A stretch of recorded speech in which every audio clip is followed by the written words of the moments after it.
Welcome to SR media. ఏపీలో operation ఆకర్షకు TDP సిద్ధమవుతుందా? సభ్యత్వ నమోదుతో క్షేత్రస్థాయిలో జనసేన బలం పెంచుకోనుందా? ఈ రెండు పార్టీలు ఇప్పుడు వైసీపీని టార్గెట్ చేయనున్నాయా?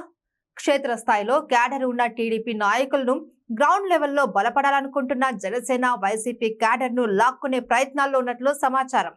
ఏపీలో కూటమి ఏకపక్ష విజయం సాధించింది. అయినా సరే వైసీపీకి ఇంకా బలం ఉంది.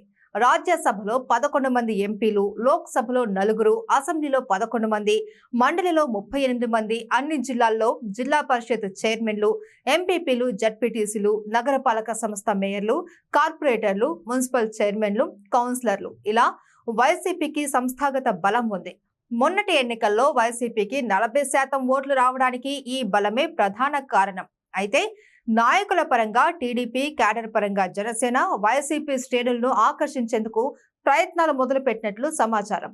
టీడీపీకి సంబంధించి లోకేష్, జనసేనకు సంబంధించి నాగబాబు ఈ ప్రత్యేక ఆపరేషన్ మొదలుపెట్టినట్టు తెలుస్తుంది. ముఖ్యంగా ఎమ్మెల్సీలు, రాజ్యసభ సభ్యులు పెద్ద ఎత్తున టీడీపీలో చేరుతున్నట్లు తెలుస్తుంది. ఇక స్థానిక సంస్థలకు సంబంధించి కార్పొరేటర్లు, కౌన్సిలర్లు, ఎంపీపీలు, జడ్పీటీసీలను జనసేనలో చేర్చుకుని క్షేత్రస్థాయిలో బలపడాలి అన్నది వ్యూహంగా తెలుస్తుంది. ఇప్పటికే శాసనమండలి వైస్ చైర్మన్ తో పాటు పలువురు ఎమ్మెల్సీలు లోకేష్ ను కలిశారు. టీడీపీలో చేరేందుకు సిద్ధమయ్యారు. అయితే పార్టీల్లో చేరికల విషయంలో టీడీపీ, జనసేన ప్రత్యేక జాగ్రత్తలు తీసుకుంటున్నాయి. వైసీపీ హయాంలో రెండు పార్టీల శ్రేణులపై వేధింపులకు పాల్పడిన నాయకుల విషయంలో 1కి 2 సార్లు ఆలోచించుకోవాలి అని డిసైడ్ అయ్యాయి. చాలా మంది వైసీపీ నేతలు అప్పట్లో టీడీపీ, జనసేన శ్రేణులపై దాడులకు ఉపక్రమించాయి, కేసులు పెట్టి వేధించారు. అటువంటి వారిని చేర్చుకోకూడదు అని ఆ రెండు పార్టీలు ఒక నిర్ణయానికి వచ్చాయి. కూటమిలో తెలుగుదేశం పార్టీకి సంస్థాగతంగా బలం ఉంది. 40కి పైగా ఓటింగ్ శాతం ఉంది.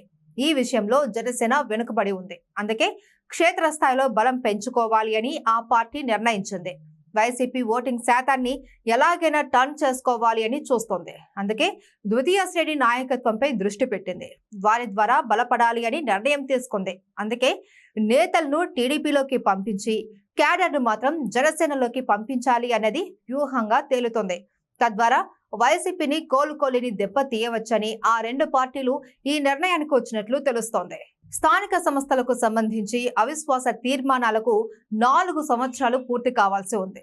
4 సంవత్సరాలు గడిస్తే కానీ అవిశ్వాస తీర్మానం పెట్టే అవకాశం లేదు. జగన్ సర్కార్ అప్పట్లో ప్రత్యేక చట్టం చేసింది దీనిపై.